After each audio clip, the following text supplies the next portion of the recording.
Magandang buhay, class! Bago natin simulan ang ating klase, ay pangunahan muna natin ang isang panalangin. Sa ngalan ng Ama, ng Anak, ng Espiritu Santo. Amen.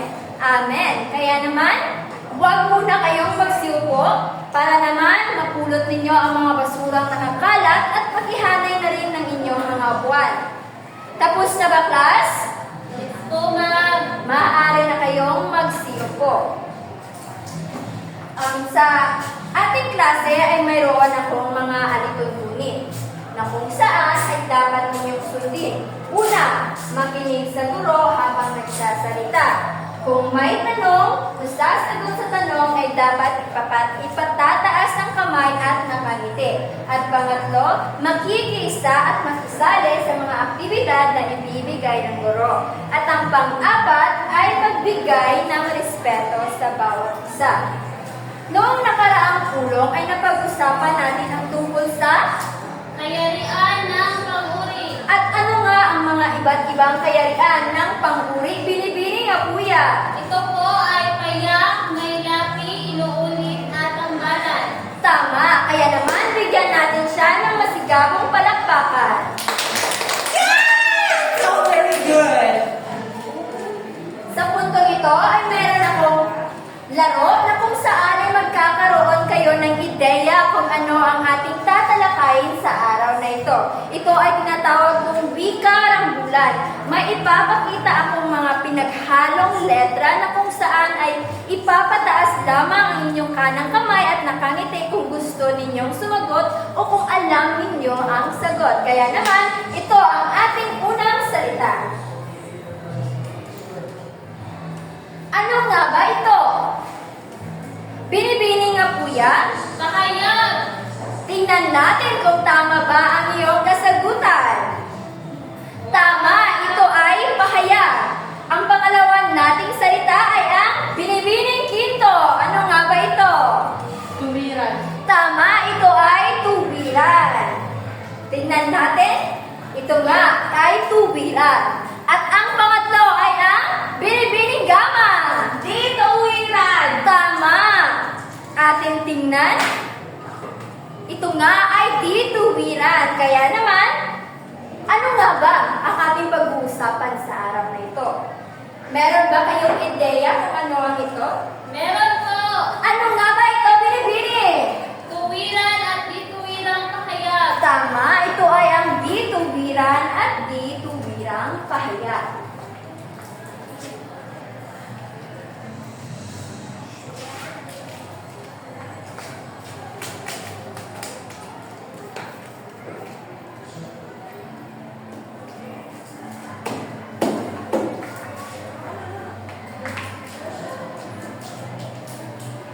Sa ating talakayan ngayon ay mayroon tayong layunin na kung saan sa pagkatapos ng talakayan ay inaasahan ko.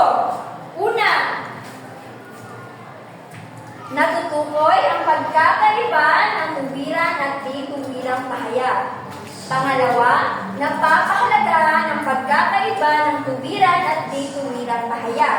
At ang pangatlo ay nakakasulat ng pangungusap ng tuwiran at di tuwirang pahayag.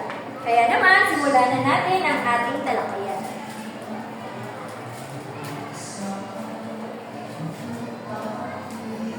Ano nga ba ang tuwiran?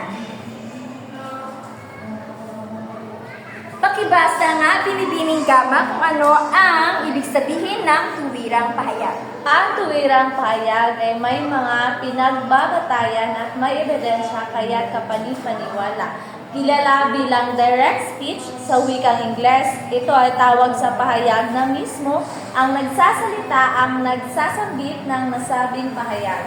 Tama, yan ang tuwirang pahayag na kung saan tandaan lamang ninyo na ang tuwirang pahayag ay may pinagbabatayan o may ebidensya. Kaya naman, narito ang ating halimbawa ng tuwirang pahayag. Makak at dagdag.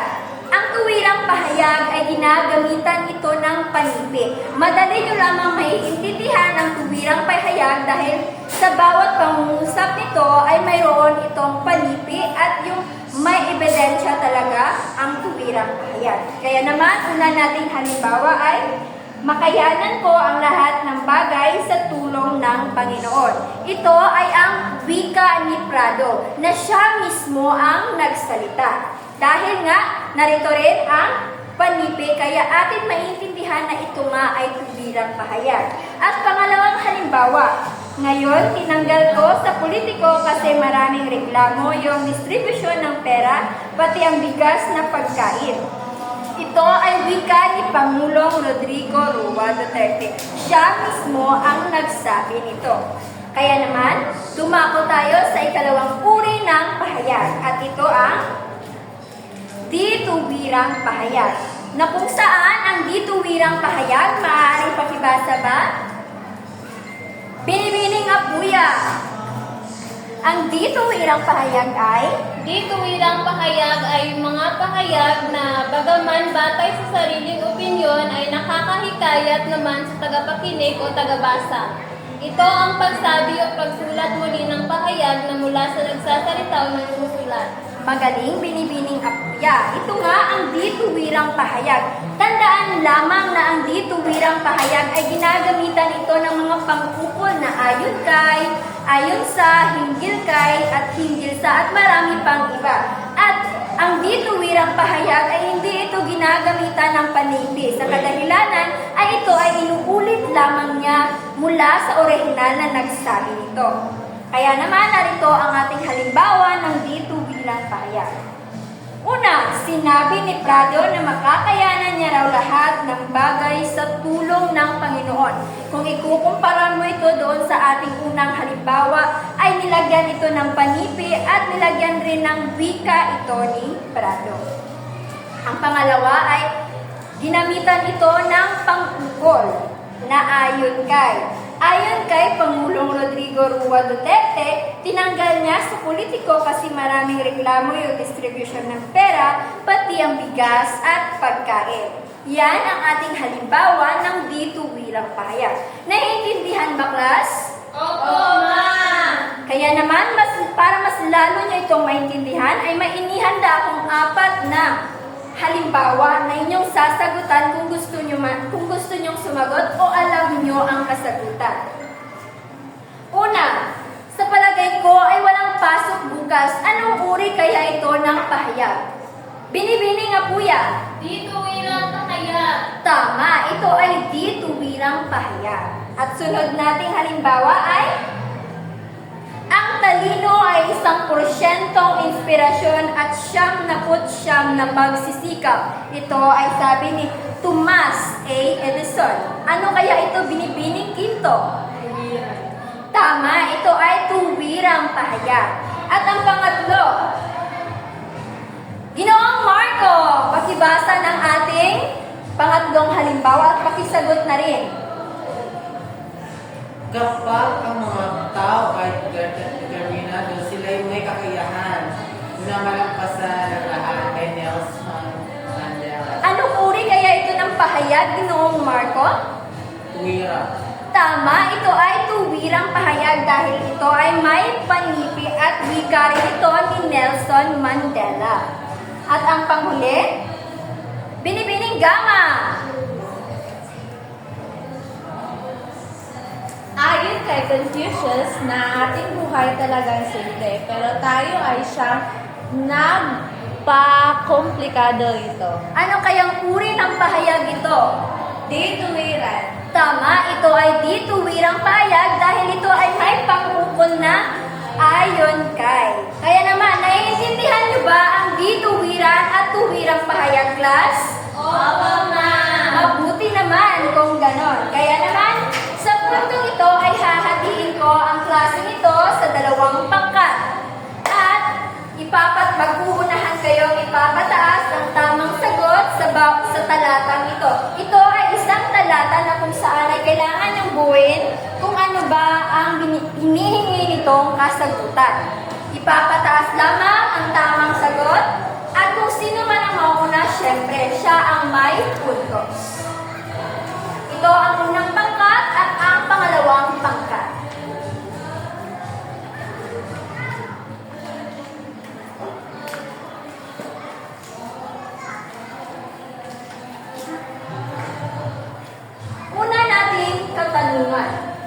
blank ay tawag sa pahayag na mismo ang nagsasalita ang nagsambit ng nasabing pahayag. Ano kaya ang ating unang kasagutan? Tuwiran. Tuwiran, tama. Ito ay tuwiran. Kaya naman, sa unang pangkat ang ating unang punto. Kaya ang pangalawa, kilala ito bilang blank sa wikang Ingles.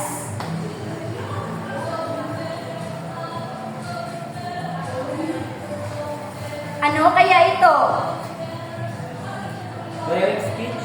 Tama, ito ay direct speech. Kaya naman magkakaroon ng isang puntos ang pangalawang grupo.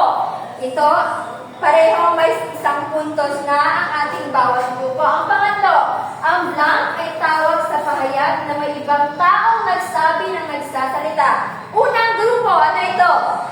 Di tuwiran. Tama, ito ay di tuwirang pahayag. Kaya naman may dalawang puntos na ang ating unang grupo.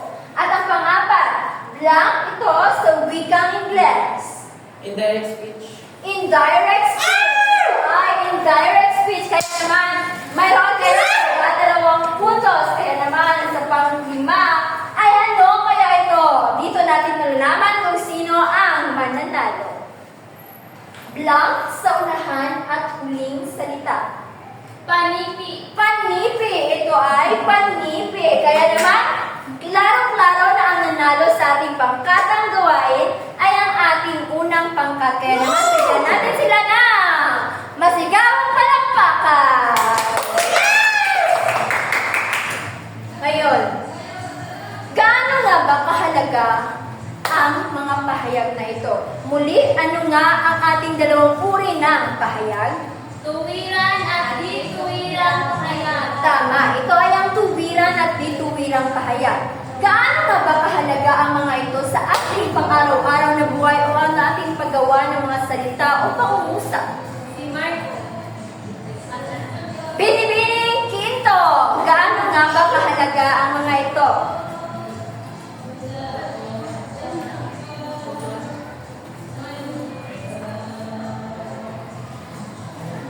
Okay, maraming salamat, Binibining Quinto. Ginoong Marco, gaano nga ba kahalaga ang mga pahayag na ito sa ating pang-araw-araw na buhay?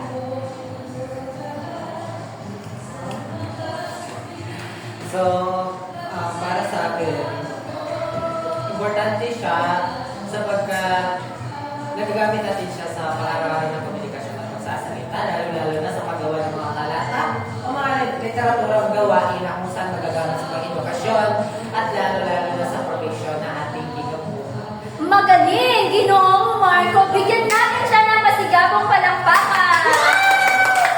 Magaling.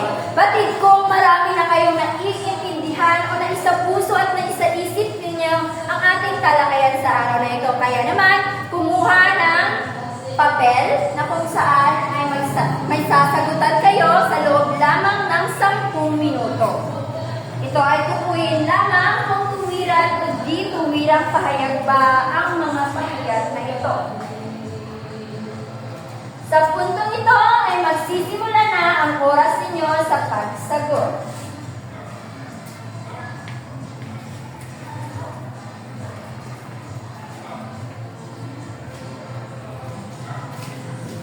Tapos na ang inyong 5 minuto, kaya naman ipasa na sa harapan ang inyong mga kasagutan o inyong mga papel. Okay, bago tayo magsimulian sa araw na ito, ay may habilin akong isang kasunduan o takdang aralin. Ito ang inyong magiging takdang aralin.